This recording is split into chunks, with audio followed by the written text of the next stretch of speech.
قبیلہ بتا دیا گیا ہے اور اس کے رسم و رواج بھی. تو یہ جو قبیلے شامل ہوئے انہوں نے بھی میں سمجھتی ہوں پلس مثبت کام کیا ان قبیلوں کے ساتھ ان سے جو تھا. تو بنیادی طور پر میرے جو پردادا ہیں وہ گلجا میں تھے. شام کیا ان کا نام میں نے لکھ کے رکھا ہوا, مجھے تمہاری وجہ سے ہسٹری پہ جانا پڑا. تو وہ علی گڑھ سے پڑھ کے تو جب اپنے اپنے گھروں میں آتے ہیں تو دادا میرے کوئٹہ گئے. اچھا ٹھیک ہے, کچھ بہت لمبی ہسٹری جانی. میرے فادر دادا جو ہیں کیونکہ علی گڑھ سے پڑھ کے آئے تھے تو انگریزوں کا دور تھا پاکستان بننے سے پہلے.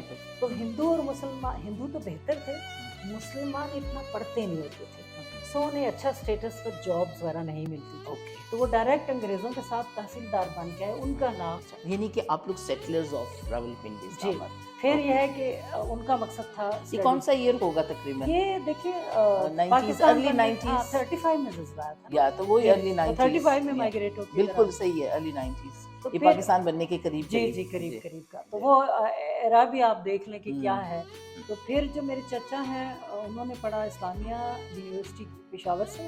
میرے فادر نے یہاں گولڈن کالج تھا, گارڈن کالج ہے وہ گولڈن کالج ہوتا تھا, وہاں سے پڑھا. سو انگریزوں کے ساتھ جب آپ اٹھتے بیٹھتے ہو